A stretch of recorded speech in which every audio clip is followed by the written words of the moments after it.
All right, Twitch, it's time for the semifinals. These players just sat down to the table, so let's talk about what happened in the quarterfinals. We watched... Jeremiah's in here with me now. Hello. Spoilers for what happened in the quarterfinals. So Jeremiah lost to Ryan. Ryan, yep. Who's playing at the bottom of your screen now. Yep.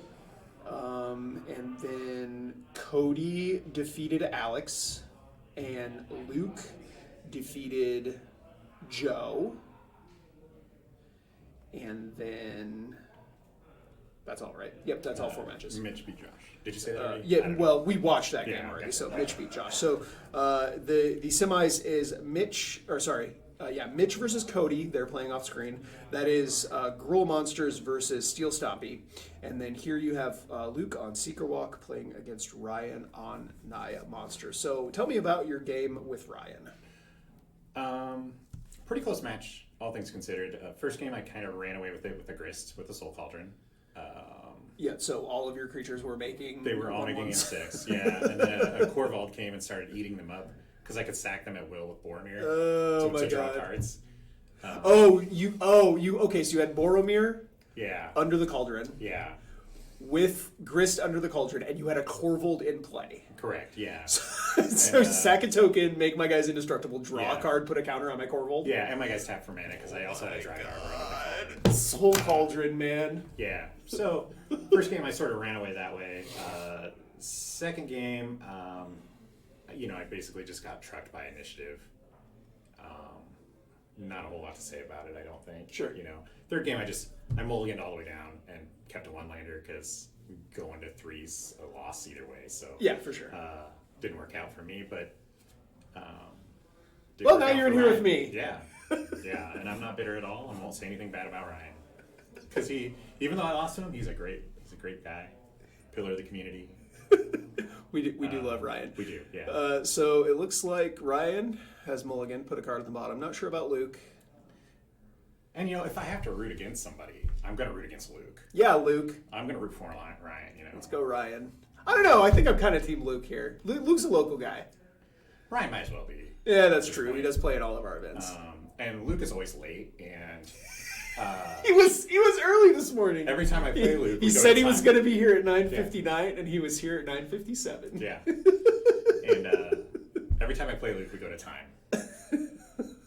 So playing for the draw. Yeah, exactly. Oh, that's amazing. Luke must be texting his girlfriend. Priorities. Yeah. Maybe he's going to write a tournament report. He's making some notes about his opening hand. I sincerely doubt it. Yeah. Maybe he is. It's hard to know. You can't see his face, so... He's hiding behind that mask. Yeah. What a coward.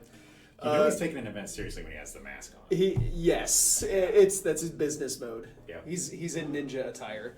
All right. Maybe they're waiting on the go-ahead. Could be.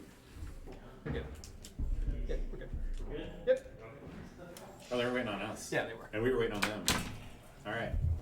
Here we go. We got okay, Luke on the play here. Drop and Wild Growth. Yep. Can't Lightning Bolt Wild Growth. Ryan's got a Mox Ruby, a Windswept Heath. You know what I did do today was what? Besage you a turn 1 land with a Wild Growth on it. Ooh. Yeah. Does that still count as a 2-for-1? Against Red Ryan, and it was his only land. Oh no.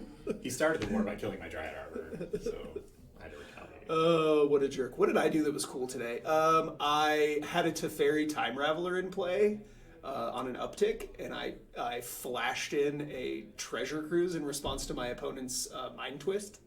That's pretty sweet. Yeah. Yeah. It was a pretty cool thing I did. I played Jeskai Breach today, Jeskai Slushy. So I won, I think about, I went 3-2 on the day, losing to Paradox Academy and Death and Taxes, both in 3 games. And I think I won probably at least 50% of my games in a fair fashion. In my last round, I played against Cradlehoof. And we were racing, and he played a Primeval Titan. And I had a Vendilion Click and a Brazen Borrower, and he played a Caracas he got the Caracas off of the Titan to bounce my Vendilion Click, and I had a Mystical Tutor in hand that I was going to use to go find combo, but attacked him down to 4, and so I just got a Lightning Bolt and bolted him in my upkeep. That'll do it. It was really funny too. I think it was in game 2. And I cast the Mystical Tutor in my upkeep, and he goes, "What are you getting with that?" And I said, "I don't know, burn spell to kill you." And he goes, "Okay, cool, good game." So Ryan has started off with a Luminarch Aspirant, and it looks like Luke has a Fiend Artisan. Yep. Yeah. This Luminarch is kind of a slow burn, but it does a lot. Yeah, if you don't kill it, it gets out of control so fast. And I don't know if Ryan is playing the Cauldron, but hey, combo. Yeah, I didn't see it in our games. So. Turning all of your creatures into Kiki-Jiki. Oh, he doesn't play the... So this is not like the Turbo Initiative deck. This is genuinely just like a beatdown deck, right? Well, I mean, I don't know what you call Turbo Initiative. He's playing 3 Moxes and Initiative creatures. Sure. And Yeah. Orcs, Yeah. And, does he have like the Kiki-Jiki and the Karmic Guide and the... I don't think he has a bunch of ways to copy him. Okay. That way, no. Back on Luke's turn. I didn't even see any blink spells, so I don't know. He did actually mention that he had cut all of the flicker effects except for Ephemerate. Gotcha. So he's still playing Ephemerate, cut all the other ones though.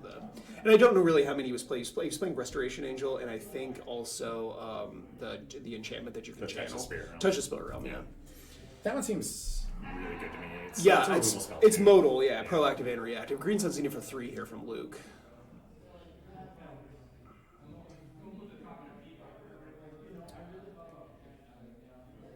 Kind of a slow start for Ryan. Slower than normal. Luke, not really firing on all cylinders either, though. Normally, if you play enough games with Luke, at this point, there's like 3 to 4 mana dorks on the field. But he's got the wild growth, but the smallest Fiend Artisan possible.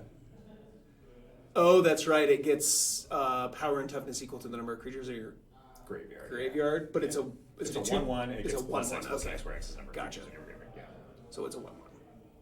Knight of Autumn. Just going after this Mox. Gonna take care of the Mox. Yep, Mox goes away.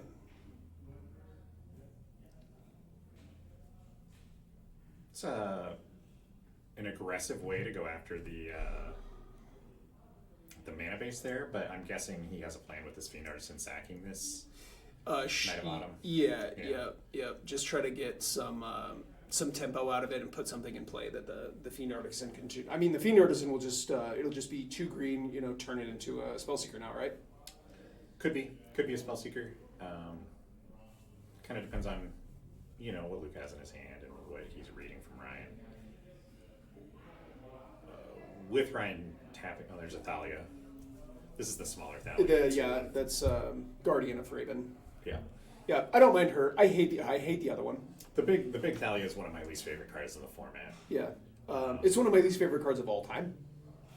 Yeah, that's fair. It's a good reason to play a lot of basics. Yes. It just makes Fetchland so bad. So bad.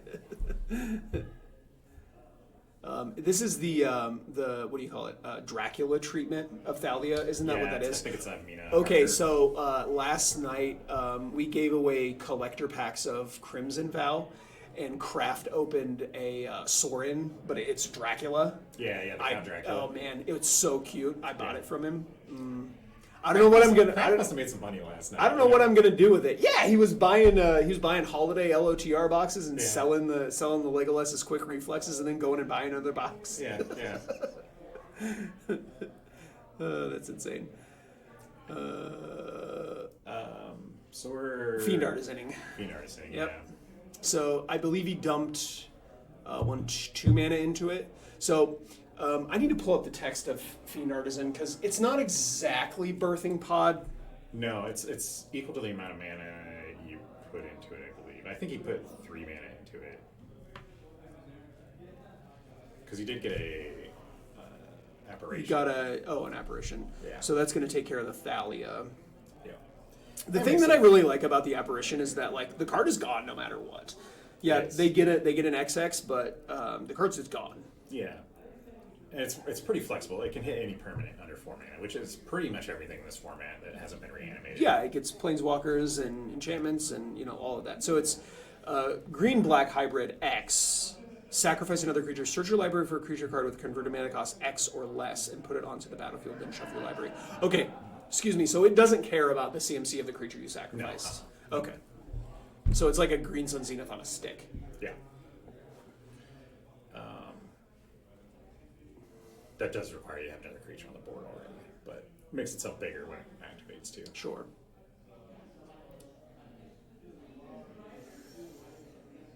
Back on Luke's turn. Yeah. So this Luminarch is getting pretty big, but doesn't have trample, no evasion. It starts out as a 1/1. It does, yeah. So it's a 5/5 right now. Yeah. And Ryan has not drawn a third land. He has not. Yeah. No. Maybe Luke correctly identifying his lack of mana. So Watcher for tomorrow. Yeah. Whoever thought putting Hideaway on a creature was a good idea is probably high. Perhaps, but also probably not the worst idea they've had. Okay, that's fair. That's fair. There's certainly some more egregious cards. So this card is awesome with the Fiend Artisan too. Yes. The ability to sack it and then get the card back. Glasspool Mimic. Oh yeah. What's that going to copy? That's Apparition again. Going to copy the Apparition. Yeah. So Luke's deck is full of these clone effects. It's he has Metamorph. He has Metamorph, Glasspool, and Phantasmal Image. Image. Yeah. So you do not want to put an Atraxa into play against Luke. It can be a liability. Yeah. It's also even an initiative creature on your own side can be kind of Yeah, especially when he's got this he's gone wide like this. You're just never going to be able to get through all these blockers. Right. So Ryan has been thoroughly plague-winded, and I believe he just drew and passed back over to Luke. Correct. And this is one of these situations with Luke where he may not combo off, but even if he has the time lock, a lot of times here he'll just turn it off just to get more combat in, and he'll just kill you with creatures. This deck's ability to it's kind of been a recurring theme throughout the day, actually. We play these decks that can grind, that have this combo built into them. That's just very, very light package that only takes a few cards, and they just play a grindy combo deck. So here's White Plume. So Abandoned Legacy, I believe.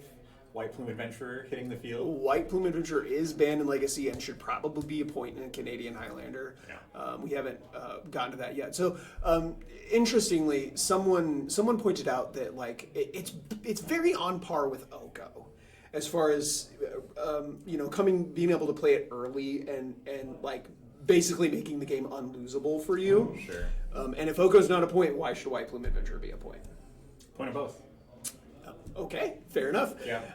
You only get to play one Oko, and you only get to play one White Plume Adventurer, but you also get to play 4 or 5 other creatures that do the same thing. Yeah. Or clone the White Plume, or blink the White Plume, or and there's any number of things. I don't want to go on about initiative, but it's very powerful. Yeah. And 100%. So, Watcher for tomorrow getting thrown into the Fiend Artisan here. Luke dumped a ton of mana into it, it looks like. Yeah, he's probably going to go get that Elish Norn. He loves his Elish Norn. The 4/7 that doubles your come into play abilities. And Mommy of Machines.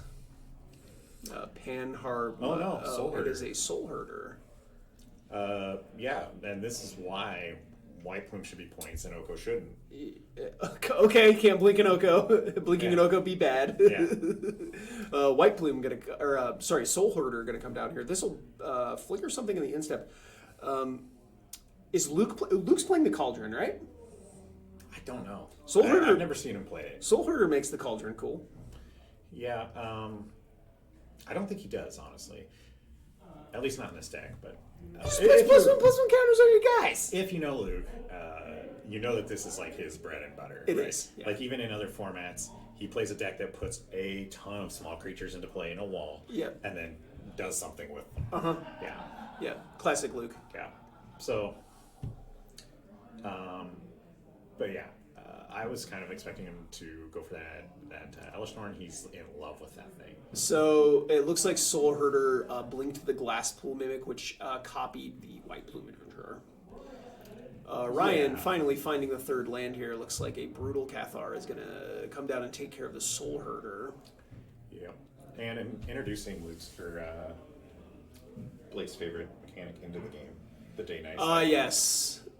I love a day-night. You know, I bet you right now, Luke is wishing he got that Elish Norn. Because that Brutal Cathar wouldn't have done a thing. Wouldn't have done a thing. I'm just kidding. Luke is so much better than me. Whatever he did was the right thing to do. So I believe we reached the Lava Axew portion of the dungeon. And it looks like we have ended the Brutal Cathar prismatically. Prismatic ending takes care of the Brutal Cathar. He gets the Soul Herder back, and Ryan has seen enough. These players are going to shuffle up for game 2. I'm going to run out and check on the other semifinal match that's going on, and we will be right back with game 2.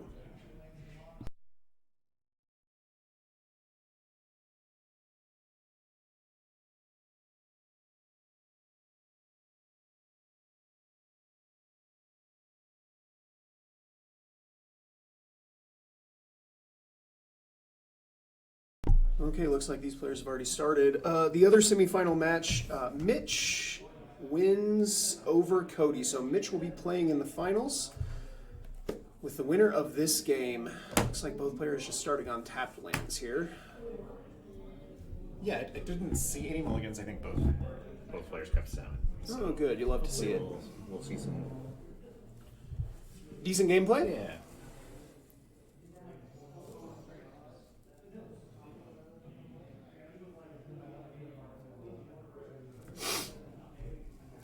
Both players doing a pretty good job of not giving us an idea of what's in their hand. Yeah, so Coiling Oracle here. I talked about this. Looks like it's going to put a Recruiter of the Guard into hand for Luke. Ryan is going to sack this Arid Mesa. So I actually pointed this out at F&M last night, but we are not declaring points to our opponents anymore. Yeah. Your deck and your points are concealed to your opponent at the beginning of the match, where previously it was a rule that you had to disclose your points to your opponent before the beginning of each match. The reason that we did that is just for transparency, but you were actually a huge advocate for not doing that anymore because it makes certain spreads less good, which is true. Yeah. So, if you're like Ryan and you're just playing Mox, you don't really care if your opponent knows that. But if you're on a spread that's playing Natural Order, Birthing Pod, even cards like Recall and stuff like that, your opponent can evaluate cards in their hand differently. Yeah, Whereas, Breach, things like Opposition Agent, etc. Yeah. So, if you're playing against a graveyard deck, something that has Underworld Breach in it, like you're much more likely to keep hands or mulligan for things that, interact with the graveyard. Mulligan to your Rest in Peace. Or, yeah. It's kind of a fun game throughout the course of a 3-game set to guess what your opponent's points are. Right. And at this point, these players have been playing for, 7th round now. They probably know what their opponent's points are, but it is not heads up anymore. Yeah, these guys definitely know each other. They both have been on the same decks for a very long time. Sure, yeah. Despite Luke's claims that his brew is indeed spicy, it's the same. It's literally the same thing. That it has changes 2 or 3 cards. Yeah. The spiciest recent change being that Elish Norn. Yeah. Yeah. Yeah, I don't know if he added quick reflexes. Legacy's quick reflexes. I don't believe he did, but again, I don't know. He's not playing that. I did get Luke earlier with it pretty well. He oh boy. He uses Mother of Runes to protect his Fairy Mastermind, and I quick reflexed my Goblin Engineer, used it to sacrifice an artifact, and when it tapped, I killed his Fairy Mastermind with it. Oh, gross. And then I put a Phyrexian Dragon Engine into play and drew 3 cards. Yeah, I like that a lot. Yeah. So, that's fun. Yeah. Malok going to come down and get rid of that Coiling Oracle. Yeah, get out of here, you Snake Elf druid or whatever it is. Snake elf druid? Yeah, for a long time, Coiling Oracle was the only creature that had 3 creature types. Yeah. Yeah. Back on Luke's turn. It's got the great art on it, too. Just playing... One. Yeah, I love RFK. Yeah. Or RKF. Playing Fair Magic this round. No Moxen, no Mana Dorks. Yeah. Just playing lands and casting spells on curve. As Richard Garfield intended.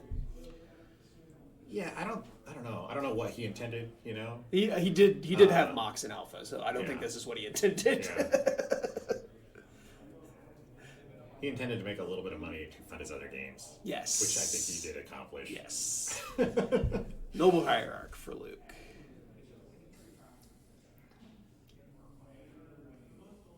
You can see Mitch in the background there, waiting for his opponent in the finals. 2 mana from Luke.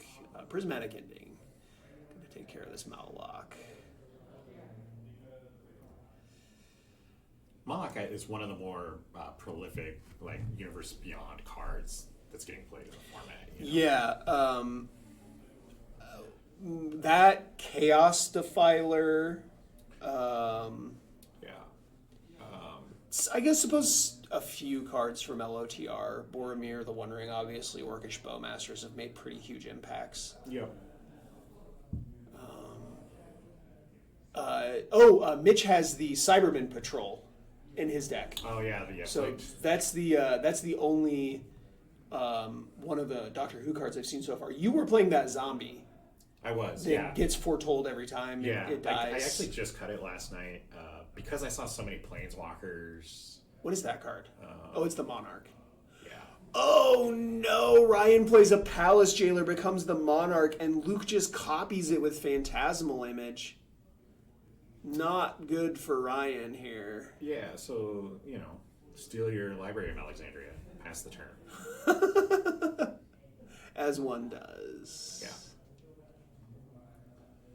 And this is kind of what we were talking about last game, Luke, with all the clones. It's really, you can be your own worst enemy when you play Luke. Yeah, putting something powerful into play is just asking for it. Yeah. Agreed.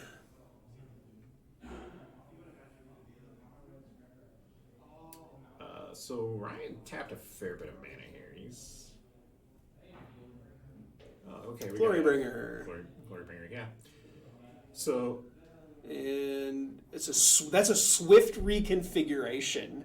Okay. So Glorybringer is a vehicle now. Dude, I always wanted to ride a dragon. But is it like a real dragon or is it like a carousel dragon? I mean, I'm not sure I care. Like Batman Returns, where the penguin is in that duckmobile? I do? If it was just a dragon, I'd be fine with that. The duckmobile from Batman Returns. That's my favorite Batman movie. It's my favorite too. I love that I actually movie. have the huge Funko Pop in my office at work of Perfect. him in that duckmobile. I love it. Danny DeVito as the penguin is insane. That's the best Catwoman too, Michelle Pfeiffer. Yeah, Michelle Pfeiffer. She's like really actually crazy instead of just a good burglar. Yeah, 100%. I always like my Catwoman to be a little more trailer. The scene where she's in, is it Macy's, and she's just like whipping mannequin heads off is so iconic. Dragging her nails on everything. Yeah. I'm gonna go home and watch that movie now. Thank you. Hey, I'm here for you. I'm going to insist that Katie and I watch that movie tonight. It's gonna be great. Swift reconfiguration. Here is a Recruiter of the Guard. Do you think that card was on Ryan's radar at all? Swift reconfiguration? Yeah. No, absolutely not. You think he was like, oh, my dragon's gonna turn into a car? Nope. I don't think that he had that on his radar at all. That's hilarious. This is one of the best things about Canadian Pathfinder. You can see some strange cards. Some weird cards, yeah. I got flattered earlier. Riley told me that I always have some weird card that he doesn't know what does in my deck. And it was a great compliment. I appreciated it a lot. Then I got to tell my story about killing people with Shivan Dragon. That was fun. Yeah. Somebody in the Discord mentioned that half my cards they have to read. Yeah. Yeah. 100%. Like your match is always going long because I have to read half your cards. That's not why That's they a go win. long. That's a win. Playing for the 1-0 victory because you have to read half of my cards is okay with me. If I pay $5 to get into an FNM, I want my money's worth. Yes, exactly. I want to play my whole round. So Luke, playing the Mana Dork. It's the Fiend Artisan. Yeah. He's back. I think that's what he got off of the Recruiter. Okay. Back on Ryan's turn. Ryan's got a lot of mana, but has not been able to double spell yet this game. He's been playing one spell every turn. Yeah, his board is pretty empty here. Not that Luke's is particularly threatening, as far as just pure power level. Yeah, but, the Fiend Artisan, it's going to be able to turn something into a Soul Herder next turn and then start blinking that Recruiter of the Guard and tutoring a creature on top of drawing a card because he's the Monarch. Yeah, if he even has to go that far. If he goes and sacks one of these creatures to get his Spellseeker to get the Ephemerate, he's in pretty good spot, I think. Is that a Thrun, the Breaker of Silence? It is, I think. Crewing Yeah. Thrun and I had the same idea. We want to drive a dragon card. Thrun wants to ride a dragon. Yeah. Yeah. Oh, this is amazing. Of all the things I thought I would see today, that is not one of them. Glory Ring are going to take care of that. So, okay, wait a minute. It still won't untap, right? I believe not. It will not. Yeah, it's an exert, and then... Because Exerted gives it the ability this does not untap, right? It's not. Right. It's not written on the card. It adds it to the card. The keyword itself. Yeah. Yeah. Okay. So he's going to become the Monarch and then actually be able to take the Noble Hierarch too. So yeah, I mean, So Thrun, Monarch gets his Thrun riding a dragon did some work. As you would expect. Yes. A legendary troll in his dragon card. Yeah, 10 out of 10. Yeah. He's gonna get something done. He's the Ricky Bobby of the troll world.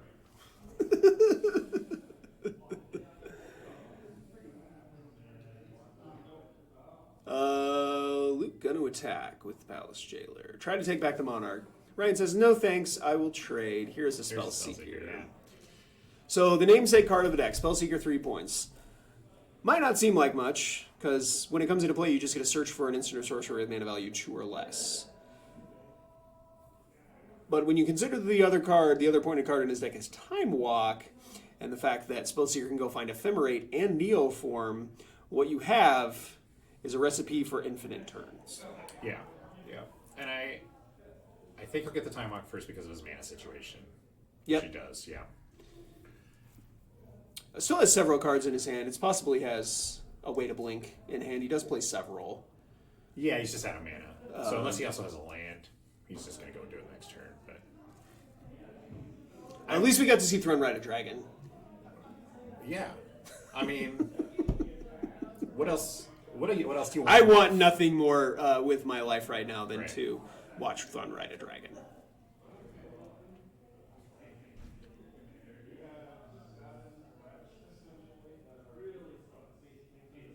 All right, untaps. Are we going to go infinite here? Well, we're going to take the Monarch back first. Drawing 2 cards a turn is better than 1, so... Yes. So Luke will get his Noble Hierarch back. I see a brush land in hand. I think he has That might have been his City of Brass. So Neoform goes and gets... Timeless? it goes and gets... Well, he can't... I think it's the Timeless Witness here. He does get Timeless Witness, so now he can pick up the Time Walk. Yeah. He'll be able to attack for 5 next turn. It's very close to being deterministic. Yeah. He's just going to attack him to death. He gets to draw, just 2 cards. Taking damage from the Horizon Canopy. He has the Ephemerate in his hand. So this is game over. This is infinite turns. Yep, this is infinite turns. And this is Luke advancing to the finals against Mitch. Yes. If Ryan has like a Solitude here, I guess that would be it. But nope, it looks like we're done. Ryan showing his hands. Brutal Cathar. I see a Minskin Boo. I think that's... I'm not sure what that other card is. I didn't get you either. That'll be it, though. Luke going to take this one down in 2, and the finals will be Mitch on Steel Stompy versus Luke on Seeker Walk. Yeah, and I think Ryan definitely in for the year end. It's all about seeding now, right? I believe so. And this probably moves Luke up in the standings some too. Yeah. So well, I've got it added up right in front of me, and at the end of the stream, we'll know for sure who the top 8 is. Yeah, I mean, I've done a little bit of spoiling myself, so gotcha. You're not telling them anything they don't already know. Yeah. Well, I mean, even the seeding is really important. Like being on the play is very important. It is, yes. Yeah. So yeah, both guys are pretty great players as far as the format is concerned. Ryan's a pretty good ambassador of the format. He is, yes. Luke has a mask on. And, a guy that puts a troll and a dragon card, you gotta get behind him. Hell yeah. We'll be back with the finals in just a little bit.